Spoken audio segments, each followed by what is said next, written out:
constructed a lot of power plants, Ameri being one, Car Power being one, Gontema plant, Sonona Sogli, and so many other power plants. We equally invested in the solar, wind, renewables, and those other ones. What we would do on assumption of office is to ensure that we put the hydro plants together.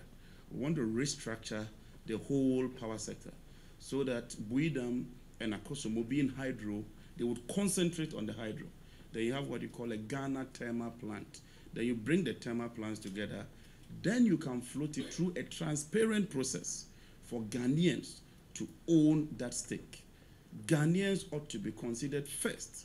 And I want to put on record that President Mahama would put Ghanaians and their interests first in a transparent manner.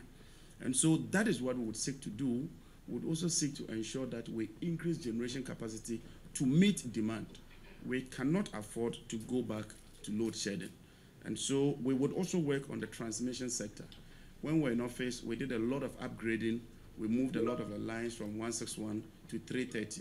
We even got Gridco on their own balance sheet to contract a facility from Agence France de Développement so that we can export power by the end of 2017.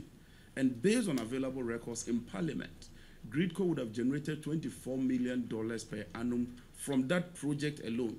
And we could export about 200 megawatts of power. That project has stalled because Gridco's financing is in tatters. And for 4 years, we have not been able as a country to conclude that project.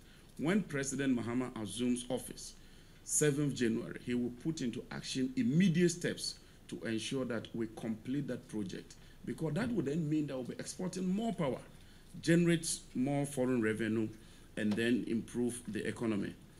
When we look at the distribution sector, when the NDC assumed office, our national coverage was just 54%.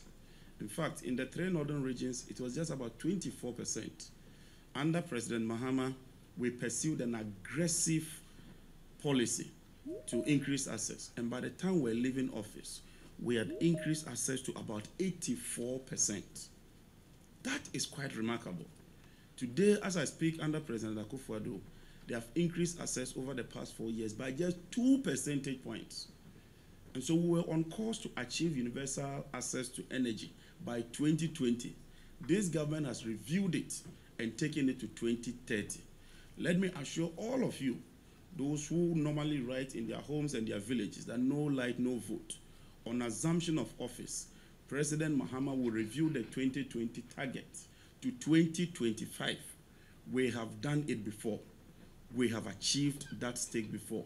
And so when we say we will do it, we mean we will do it. And let me bet you, by 2025, Ghana would achieve universal access to electricity.